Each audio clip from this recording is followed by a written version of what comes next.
प्रधानमन्त्री पुष्पकमल दाहाल प्रचण्ड र केपी शर्मा ओली बीच 3 बुँदे भद्र सहमति भएको खुलासा। सिंहदरबार पुगेर कुलमान घिसिङले दिए गृहमन्त्री रवि लामिछानेलाई बधाई।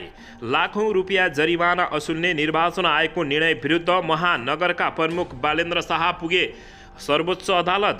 सचिवहरूलाई प्रधानमन्त्री पुष्पकमल दाहाल प्रचण्डको निर्देशन, राहदानी लाइसेन्द्र अस्पतालमा लाइन देखिए निर्मम कारबाही गर्छु, जनतालाई दुःख दिने काम नगर्नुहोला। यातायात क्षेत्रमा देखिएका समस्या समाधान गर्न हस्तक्षेपकारी कार्ययोजना बनाइने मन्त्री नारायण काजी श्रेष्ठको घोषणा। नेताहरूलाई माधव कुमार नेपालको चेतावनी, पार्टीमा छलफल हुनुपर्ने विषय बाहिर बोल्ने अनि आफ्नै स्वर ठुलो हुन नहुने भन्दै दिए खतरनाक चेतावनी। राष्ट्रिय मुद्दामा सहमति जुटाएर अगाडि बढ्ने महासचिव देव गुरुङको दावी। नेपाल समाजवादी पार्टीको बैठक यही पुस 24 गते बस्दै माओवादीसँग एकताका लागि निर्णय गर्ने। राज्यका सबै निकायले भ्रष्टाचारी संस्कार सिकेको अन्सारी घरती मगरको भनाई। माधव कुमार नेपाललाई प्रधानमन्त्री पुष्पकमल दाहाल प्रचण्डको फोन, नकारात्मक निर्णय नलिनुहोला। लुम्बिनीको मुख्यमन्त्रीका लागि नेकपा एमाले र नेकपा माओवादी केन्द्रको भयो हामथाप, कसले पाउला त? यसबारे जानकारी। सरकारमा सहभागिताबारे नेकपा यसको बैठक, निष्कर्षविहीन निर्णयको जिम्मा सचिवलाई। प्रचण्डसँग केपी शर्मा ओलीको गुहार, नेकपा यसलाई एमालेसँग मिलाइदिनुहोस्। लुम्बिनीको मुख्यमन्त्रीका 2 दावेदार गठबन्धन भट्काउने योजनामा नेपाली काङ्ग्रेस र मिटर ब्याजीबाट पीडितहरूको समस्या समाधान गर्न गठित कार्यदलले गृहमन्त्री रवि लामिछानेलाई बुझायो प्रतिवेदन। यता अदालतबाट पुनर्बहालीको पत्र लिएर जङ्गी अड्डा पुगेका जर्नेल शाही सैनिक प्रहरीको हिरासतमा। देउबालाई गलाउने रणनीति तय गर्न शेखर कोइराला र गगन कुमार थापा समूहको छुट्टा छुट्टै भेला, आत्तीय शेरबहादुर देउबा। अब हेर्नुहोस् पुरा समाचार। दर्शक महानुभावहरू नमस्कार। नेपाली न्युज टिभीको न्युज बुलेटिन खबरमा यहाँहरूलाई हार्दिक स्वागत छ। सदा झैं आज पनि तपाईहरूमाझ देश तथा विदेशका महत्त्वपूर्ण समाचार अपडेटका साथ उपस्थित भइसकेका छौं। दर्शक महानुभावहरू, हामीलाई तपाईहरूले कहाँदेखि हेर्दै हुनुहुन्छ नेपाल भए जिल्ला र ठाउँको नाम लेख्नुहोला। यदि विदेशमा हुनुहुन्छ भने आफू रहेको देशको नाम पनि लेख्न नभुल्नुहोला र हाम्रो च्यानल नेपाली न्युज टिभीलाई अहिलेसम्म पनि सब्स्क्राइब गर्नुभएको छैन भने सब्स्क्राइब गर्नुहोला, साथै सँगै रहेको बेल आइकन दबाउन पनि नभुल्नुहोला। आउनुहोस् दर्शक महानुभावहरू, आजको मुख्य समाचारबाट सुरु गरौँ। दर्शकबिन, प्रधानमन्त्री पुष्पकमल दाहाल प्रचण्ड र पूर्व प्रधानमन्त्री केपी शर्मा ओली बीच 3 बुँदे भद्र सहमति भएको खुलासा भएको छ। नेकपा माओवादी केन्द्रका अध्यक्ष एवं प्रधानमन्त्री पुष्पकमल दाहाल प्रचण्ड र नेकपा एमाले अध्यक्ष केपी शर्मा ओली बीच 3 बुँदे भद्र सहमति भएको छ। नेकपा एमाले, माओवादी केन्द्र, राष्ट्रिय स्वतन्त्र पार्टी र राष्ट्रिय प्रजातन्त्र पार्टी राप्रपा सहित 7 दल र स्वतन्त्र सांसदहरूको समर्थनमा प्रचण्ड प्रधानमन्त्री भएपछि प्रचण्ड र केपी शर्मा ओली बीच 3 बुँदे भद्र सहमति भएको एक प्रभावशाली मन्त्रीले जानकारी दिएका छन्। सहमतिको पहिलो बुँदामा 2 नेता बीच आधा कार्यकाल आलोपालो प्रधानमन्त्री चलाउने रहेको ती मन्त्रीको भनाइरहेको छ। त्यस्तै सहमतिको दोस्रो बुँदामा यो सांसदलाई 5 वर्ष चल्न दिने र बिचैमा सांसद विघटन नगर्ने रहेको छ। तेस्रो बुँदामा यो गठबन्धनलाई आगामी चुनावसम्मै कायम गरेर जाने 2 नेताबीच सहमति भएको ती मन्त्रीले खुलाएका छन्। अहिलेको सांसद 5 वर्ष चल्छ वा चल्दैन भन्ने शङ्का पैदा बीच केपी शर्मा ओली र प्रचण्डले भद्र सहमति गरेकाले अब यो गठबन्धनमा समेत विश्वासको वातावरण बनाउने प्रयास हुने ती मन्त्रीको भनाइरहेको हो। अब सरकारले न्यूनतम साझा कार्यक्रम ल्याएर सबैको स्वामित्व लिने वातावरण बनाइनेछ। उनले भने आम जनतामा व्यापक निराशा भएकाले न्यूनतम साझा कार्यक्रम बनाएर अल्पकालीन र दीर्घकालीन काम गर्ने योजना पनि बनाइने बताइएको छ। तत्कालीन प्रधानमन्त्री केपी शर्मा ओलीले 2 पटक संसद विघटन गरेर चुनावमा जाने निर्णय गरेपछि तत्कालीन नेकपा विभाजन भएको थियो। नेकपा विभाजन भएपछि प्रचण्ड र माधव कुमार नेपाल पक्ष नेपाली काङ्ग्रेस सहितको नयाँ मोर्चा बनाएका थिए। 5 दलीय मोर्चाबाटै काङ्ग्रेस, नेकपा माओवादी केन्द्र, एकीकृत समाजवादी पार्टी लगायत दलहरू चुनावमा सहकार्य गरेर सहभागी भएका थिए। उता नेकपा एमाले पनि साना दलहरू गठबन्धन गरेर प्रतिस्पर्धामा उत्रिएको हो।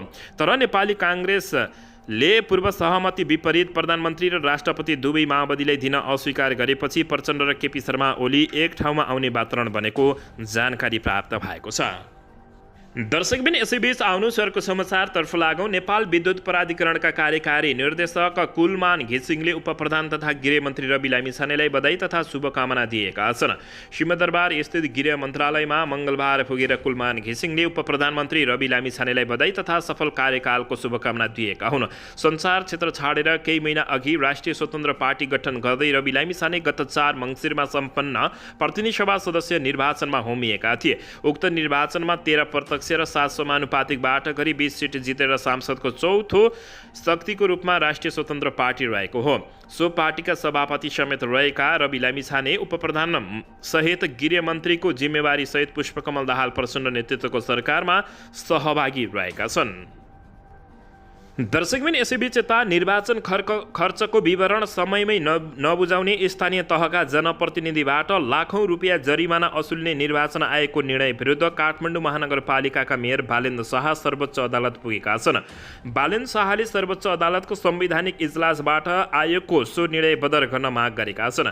देशभर स्थानीय निर्वाचनमा भाग लिएका मध्ये 1,23,624 उम्मेदवारले जरिमाना नतिरे 6 वर्षसम्म कुनै पनि निर्वाचनमा भाग लिन रोक लगाउने गरी गरिएको सो निर्णय विरुद्ध बालेन्द्र शाह अदालत गएका हुन्। उनले अदालतबाट यसको स्पष्ट व्याख्या हुनुपर्ने जिकिर गरेका छन्। कुनै पनि ऐन र संविधानमा नभएको व्यवस्था निर्वाचन आयोगले जबरजस्ती लागू गराउन खोजेको जिकिर बालेन्द्र शाहले गरेका छन्। शाह अदालत गएपछि यो मुद्दा अब टेस्टेड केस बन्नेछ। देशभरका हजारौं जनप्रतिनिधि निर्वाचन आयोगको सो निर्णयबाट पीडित छन्। धेरैजसो दलित महिला जनप्रतिनिधिहरूले जरिमाना तिर्नुभन्दा पदत्याग गर्ने चेतावनी दिइरहेका छन्। निर्वाचन आयोगले 7.5 लाख रुपियाँसम्म जरिमाना तोकेपछि काठमाडौँका मेयर बालेन्द्र शाह यति बेला निकै आक्रोश भएका हुन्। दर्शकबिन यसैबीच आउनु सरको समाचारतर्फ लागौँ। प्रधानमन्त्री पुष्पकमल दाहाल प्रचण्डले राहदानी राष्ट्रिय परिचय पत्र सवारी लाइसेन्स निकाल्न कार्यालयहरूमा देखिने लाइसेन्सको समस्या तत्काल समाधान गर्न निर्देशन दिएका छन्। मन्त्रालयका सचिवहरूलाई 30 बुँदे निर्देशन सहित नागरिकहरूले पाएको शास्तिलाई काम गर्न यस्तो निर्देशन दिएका हुन्। सोमबार र मङ्गलबार गरी प्रधानमन्त्री समक्ष विभिन्न मन्त्रालयका मुख्य सचिव तथा उपसचिवले प्रगति विवरण, समस्या र चुनौतीबारे ब्रिफिङ गरेका थिए। प्रधानमन्त्रीले दिएको निर्देशनमा भनिएको छ, शिक्षा, स्वास्थ्य, यातायात जस्ता आधारभूत सेवा, राहदानी सवारी चालक अनुमति पत्र, राष्ट्रिय परिचय पत्र वितरण तथा मालपोत कर दस्तुर बुझाउने जस्ता सेवा लिन नागरिकहरूले बेहोरेका शास्ति हटाउने काम तत्काल प्राथमिकतामा राख्नुहोस्। विकास योजना वर्षौंसम्म सम्पन्न नभई अल्पत्र परिरहने र बनाएका संरचना सञ्चालनमा नआई मर्मत गर्नुपर्ने अवस्था आउँदा हामी उत्तरदायी हुने कि नहुने भन्ने अहम प्रश्न छ। सर्वसाधारण जनताका यस्ता प्रश्नको उत्तर आज एकले अर्कालाई पन्छाएरै पाइने छैन, उनले बताएका छन्। हामी अब जिम्मेवारी भन्नै पर्छ, त्यसको विकल्प नभएको प्रधानमन्त्री पुष्पकमल दाहाल प्रचण्डले ठोकुवा गरेका छन्। यसैबीच उनले सरकार गठनको 1 महिनाभित्र राहदानी राष्ट्रिय परिचय पत्र, सवारी लाइसेन्स, शिक्षा मन्त्रालयबाट प्रदान गरिने नो अब्जेक्सन सर्टिफिकेट, सरकारी अस्पतालमा बिरामीको उपचार, मालपोत नापी कर दस्तुर बुझाउने ठाउँमा सेवाग्राहीहरूले अहिले जस्तै लाइनमा बस्ने शास्ति देखियो भने निर्ममतापूर्वक जिम्मेवार पदाधिकारीलाई कारवाही गर्ने प्रधानमन्त्रीद्वारा जारी निर्देशनमा बताइएको छ। म कसैलाई दण्डित गर्न चाहन्न, तर हामीसँग सीमित विकल्प छन्। त्यो भनेको नतिजा देखिने कार्य सम्पादन हो र नभएका जिम्मेवारी पदाधिकारी दण्डको भागी हुने हो। कतिपय दस्तुर बुझाउने लाइन स्थानीय तहमा र सवारी लाइसेन्सको लाइन प्रदेश तहमा भएको भनेर तपाईहरू पनि पन्छिन पाउनुहुन्न, उनले बताएका छन्। तिनै तहमा तपाईहरूले खटाएका कर्मचारीले काम गरिरहेका छन् र उनीहरूको कार्य सम्पादनमा मूल्याङ्कन गर्ने अधिकार तपाईहरूले लिएर बस्नु भएकै छ। त्यसैले त्यहाँका जनताका दुःख र कठिनाइसँग तल्ला तहका सरकारको काम हो भनेर तपाईँ हामी पन्छिन मिल्दैन, प्रधानमन्त्री प्रचण्डले दिएको निर्देशनमा यस्तो बताइएको छ। दर्शक महानुभावहरू, यसको बारेमा तपाईहरूले के भन्न चाहनुहुन्छ, मनमा लागेको प्रतिक्रिया दिन नभुल्नु। दर्शकबिन यसैबीच माधव कुमार नेपाललाई प्रधानमन्त्री पुष्पकमल दाहाल प्रचण्डले फोन गरेका छन्। नकारात्मक निर्णय नलिन आग्रह गरेका हुन्। नेकपा एकीकृत समाजवादी पार्टी वर्तमान सरकारमा सहभागी हुने नहुने बारे अझै अनिर्णित छ। गएको शनिबार र आइतबार बसेको स्थायी कमिटीको बैठक निष्कर्षमा नपुगिसकिएको थियो। पोलिट ब्युरो कमिटीमा छलफल गरी टुङ्गोमा पुग्ने भनिएको थियो। सोमबार र मङ्गलबार बसेको पोलिट ब्युरो बैठकबाट पनि त्यसबारे ठोस निर्णय नलिएको अवस्था हो। दर्शकबिन यसैबीच सरकारमा जान औपचारिक रूपमा प्रस्ताव नआएको अझै अरू राजनीतिक दलसँग छलफल गर्नुपर्ने बेला भएकाले निर्णय नगरेको प्रवक्ता जगन्नाथ खतिवड़ाले बताएका छन्। उनका अनुसार सरकारमा सहभागिताबारे निर्णय गर्ने अधिकार सचिवालयलाई दिएको छ। सरकारमा सहभागिताबारे पोलिट ब्युरोको बैठकले निर्णय लिने नेताहरूले बताएका हुन्। यसैबीच मङ्गलबार बिहान प्रधानमन्त्री एवं नेकपा माओवादी केन्द्रका अध्यक्ष पुष्पकमल दाहाल प्रचण्डले एकीकृत समाजवादीका अध्यक्ष माधव कुमार नेपाललाई फोन गरेका थिए। उनले सरकार बारे नकारात्मक निर्णय नलिन आग्रह गरेको एकीकृत समाजवादीका एक नेताले जानकारी दिएका छन्। आज बिहान प्रधानमन्त्रीले अध्यक्षलाई फोन गर्नुभएको थियो। उहाँले नकारात्मक निर्णय नगर्नुहोस् भनेर आग्रह गर्नुभएको छ। त्यसैले हामीले मध्यवर्गीय निर्णय गर्यौँ, ती नेताले बताएका छन्। प्रधानमन्त्री प्रचण्डले विश्वासको मत दिँदा आफूहरूको आवश्यकता पर्न सक्ने ती नेता बताएका छन्। परिस्थिति यसै भन्न नसकिने खालको छ। उनले बताउँदै प्रधानमन्त्रीले विश्वासको मत अलिक पछि लिने कुरा थियो, तर 26 गते नै विश्वासको मत लिने कुरा भएको छ। ती नेताले भनेका छन् विश्वासको मतमा हाम्रो आवश्यकता पर्न सक्ने सम्भावना पनि रहेको उनले बताएका छन्। उनका अनुसार एकीकृत समाजवादीमा जाने सम्भावना सरकारमा जाने सम्भावना प्रबल छ। सरकार पनि उपयोग गर्ने र पार्टी निर्माणको कार्यमा पनि लाग्ने र मिल्न सक्ने शक्तिसँग मिलेर जाने भन्ने निष्कर्ष हो, ती नेताले बताएका छन्। यो तिनैवटा कोरसँग लाग्ने योजना भएको समेत एकीकृत समाजवादीका पार्टीका नेताहरूले बताएका हुन्। दर्शकबिन यसैबीच यता मिटर ब्याजबाट पीडितहरूको समस्या समाधान गर्न गठित कार्यदलले गृहमन्त्रीलाई प्रतिवेदन बुझाएको छ। मिटर ब्याजबाट पीडितहरूको समस्या समाधान गर्न गठित कार्यदलले मङ्गलबार उपप्रधानमन्त्री तथा गृहमन्त्री रवि लामिछानेलाई प्रतिवेदन बुझाएको छ। सहसचिव डाक्टर भीष्म कुमार भूषाल नेतृत्वको कार्यदलमा नेपाल प्रहरीको केन्द्रीय अनुसन्धान ब्युरोका वरिष्ठ उपरीक्षक दिनेश आचार्य, गृह मन्त्रालयको उपसचिव श्री कृष्ण पौडेल, महान्यायाधिवक्ताको कार्यालयका उपन्यायाधिवक्ता श्यामप्रसाद दाहाल, काठमाडौँ उपत्यका लगायत प्रहरी अनुसन्धानका लगायतका रहेको बताइएको छ। दर्शकबिन प्रतिवेदनमा यसअघि 27 भदौ 2079 मिटर ब्याजी अपराध नियन्त्रण सिफारिस कार्यदलले दिएको प्रतिवेदनको कार्यान्वयनका लागि भएका प्रयास, 2079 असोज 1 गते मिटर ब्याजी तथा ठगी विरुद्ध किसान मजदुर सङ्घर्ष समितिसँग भएको सहमतिमा उल्लेखित विषयमा कार्यान्वयनका लागि आवश्यक कानुन संशोधन, नयाँ कानुन निर्माण तथा कार्यविधिगत सुधारको आवश्यकता उल्लेखिएको छ। सरकारले देशभरका मिटर ब्याज पीडितहरूलाई सबै जिल्ला प्रशासन कार्यालयमा उजुरी दिन आह्वान गरेको थियो, जस अनुसार 1800 भन्दा बढी उजुरी परेको जानकारी प्राप्त भएको छ। दर्शकबिन यसैबीच यता प्रचण्डलाई केपी शर्मा ओलीले हार गुहार गर्दै नेकपा यसलाई एमालेमा मिलाइदिन आग्रह गरेका छन्। 7 दलीय सत्तारूढ दल गठबन्धन यतिखेर सरकारलाई 2/3 बहुमत नजिक पुर्याएर सर्वशक्तिमान भन्ने चाहनामा छ। सर्वशक्तिमान सरकारको नेतृत्व गर्ने रहन प्रधानमन्त्री पुष्पकमल दाहाल प्रचण्डलाई हुनु स्वाभाविक हो। त्यसभन्दा बढी ठुलो दल बन्ने चाहना एमालेका अध्यक्ष केपी शर्मा ओलीको रहेको छ। आफूबाट टुक्रिएर बनेको नेकपा यसको 10 सिट र स्वतन्त्र सांसदहरू समेत पार्टीमा भित्र्याउन पाए सांसदहरूको सबैभन्दा ठुलो दल नेकपा एमाले बन्ने थियो भन्ने केपी शर्मा ओलीको चाहना देखिएको छ। त्यसो हुँदा नेकपा एमाले र अध्यक्ष केपी शर्मा ओली जसरी पनि नेकपा यस र स्वतन्त्र सांसदहरूले आफूतिर आकर्षित गर्न लागि परिरहेका छन्। यसैबीच नेकपा एमालेका एक शीर्ष नेताका अनुसार नेकपा माओवादी केन्द्रका अध्यक्ष पुष्पकमल दाहाल प्रचण्डलाई हठात प्रधानमन्त्री बनाउनुमा एमालेलाई पहिलो दल बनाउने एमाले अध्यक्ष केपी शर्मा ओलीको लामो डिजाइन रहेको बताइएको छ। अध्यक्ष ओली प्रचण्डसँग मिल्नु र हाम्रो पार्टी सरकारमा भाग लिनु नेकपा एमाले कमजोर भएको होइन, ती नेताले भनेका छन्। अझ एमाले शक्तिशाली रूपमा उभिएको हो, यो कुरा कतिले बुझेका छन्। राजनीतिमा स्थायी शत्रु र मित्र हुँदैन, यो जुवा जस्तै हो, कता पासा पल्टिन्छ थाहा नहुने उनले बताएका छन्। यसैबीच पार्टीका आन्तरिक विषय सबै खुलासा गर्न नमिल्ने भन्दै ती नेताले भने सबै कुरा बाहिर भन्न मिल्दैन। अध्यक्ष केपी शर्मा ओली पछिल्लो समय लचिने हुनु भएको बताइएको छ। उहाँले नै प्रचण्डलाई माधव कुमार नेपालको पार्टीलाई एमालेसँग मिलाइदिनुहोस्, म तपाईँलाई सहयोग गर्छु भन्नुभएको हो। माधवजीको पार्टी र नेकपा एमाले एउटै नीति सिद्धान्त र घर भएका पार्टी हुन्। अहिले खटपट मात्र भएको हो, हामी मिल्दैछौँ र मिल्नुपर्छ उनले बताएका छन्। यस्तै नेकपा एमालेका अर्का एक शीर्ष नेताले पनि एमाले अध्यक्ष केपी शर्मा ओली एकीकृत समाजवादीसँग एकता गरेर 10 सिट बढाउने दाउमा रहेको कुरामा सहमति जनाएका छन्। उनले भने समाजवादीका 10 सांसद थप्दा हाम्रो सिट 88 हुन्छ। यसो हुँदा हामी बलियो बन्छौँ र भोलि सत्ता गठबन्धनमा रहेका अन्य पार्टीहरूले तलमाथि गरे भने पनि सरकारमा बहुमत पुर्याउन सहज हुने बताइएको छ। हाल 89 सिटसँगको सबैभन्दा ठुलो दल काङ्ग्रेस सत्ता बाहिर छ। यस्तोमा नेकपा एमाले 78 राष्ट्रिय स्वतन्त्र पार्टी लगायतका नेतृत्वहरू मिलेर यति बेला सरकार बनाएका छन्। दर्शक महानुभावहरू, यसको बारेमा तपाईँहरू के भन्न चाहनुहुन्छ? नेकपा एमालेका एक नेताले भने समाजवादी पार्टीमा पनि दुई धार देखिएकाले एउटालाई मिलाएर अर्का नमिल्ने बताएका छन्। उनले माधव कुमार नेपाल र जलनाथ खनाललाई कटाक्ष गर्दै भने जेएन र माधव नेपालको पनि समाजवादीमा लडाइँ छ, उहाँहरूले एकको अर्का सल्लाह नमान्ने पाइएको बता। प्रचण्डसँग केपी शर्मा ओलीले हार गुहार गरेको र यसलाई एमालेसँग मिलाइदिनुहोस् भन्दै आग्रह गरेको बुझिएको छ। दर्शकबिन, यसैबीच यता राज्यका सबै निकायले भ्रष्टाचारी संस्कार सिकिसके भन्दै अन्सारी घरतीले अभिव्यक्ति दिएकै छिन्। दर्शक महानुभावहरू, नेकपा माओवादी केन्द्रकी नेत्री एवं प्रतिनिधि सभाकी पूर्व सभामुख अन्सारी घरती मगरले संघीय कानुन निर्माण हुन नसक्दा प्रदेश र स्थानीय सरकारलाई समस्या परिरहेको बताएकै छिन्। कानुन निर्माणमा पहिलो प्राथमिकतामा हुनुपर्ने उनको भनाइरहेको छ।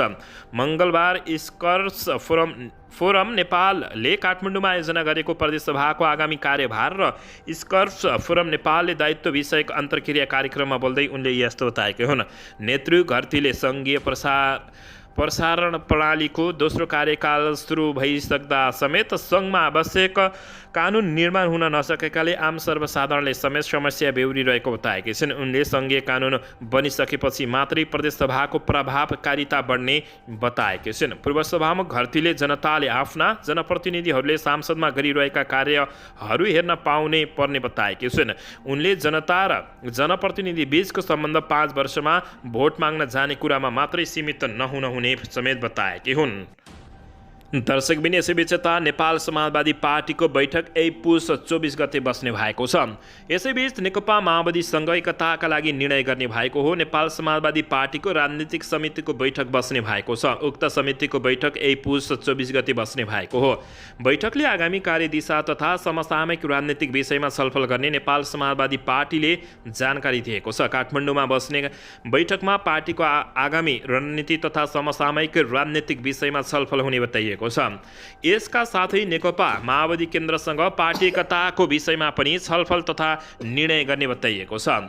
पार्टी प्रचार विभाग प्रमुख तथा राजनीतिक समिति सदस्य प्रदीप पाण्डेले यस्तो जानकारी दिएका छन्। अन्ततः माधव कुमार नेपाल, डाक्टर बाबुराम भट्टराई, नेकपा माओवादी केन्द्रका अध्यक्ष प्रचण्ड एकै ठाउँ समेत हुन सक्ने, तर केपी शर्मा ओली र प्रचण्डले भने अलग्गै रणनीति बनाएको समेत जानकारी प्राप्त भएको छ। दर्शक महानुभावहरू, यसैबीच नेताहरूलाई माधव कुमार नेपालले चेतावनी दिएका छन्।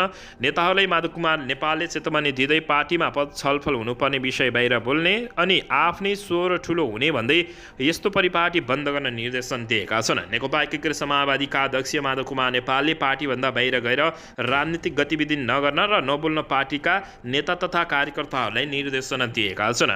मङ्गलबार पोलिट ब्युरो बैठकलाई सम्बोधन गर्दै उनले भने जे लागेको छ कमिटीमा ल्याउनुहोस्, छलफल गरौँला, त्यसलाई फेसबुकमा लेख्ने, मिडियामा गएर बोल्ने काम नगर्नुहोस्, यो काम बन्द गर्नुहोस् भन्दै चेतावनी दिएका हुन्। उनले पार्टीमा छलफल गर्नुपर्ने विषय बाहिर प्रचारित नगर्न निर्देशन दिएका छन्। यस्तो भयो भने न पार्टी अनुशासित बन्छ न त क्रान्तिक बन्छ, उनले भने यस्तो बताएका छन्। दर्शकबिन, यसैबीच यता उपप्रधान तथा भौतिक पूर्वाधार तथा यातायात मन्त्री नारायण काजी श्रेष्ठले यातायात क्षेत्रमा देखिएका सबै समस्या समाधानका लागि हस्तक्षेपकारी कार्ययोजना बनाएर लागू गरिने बताएका छन्।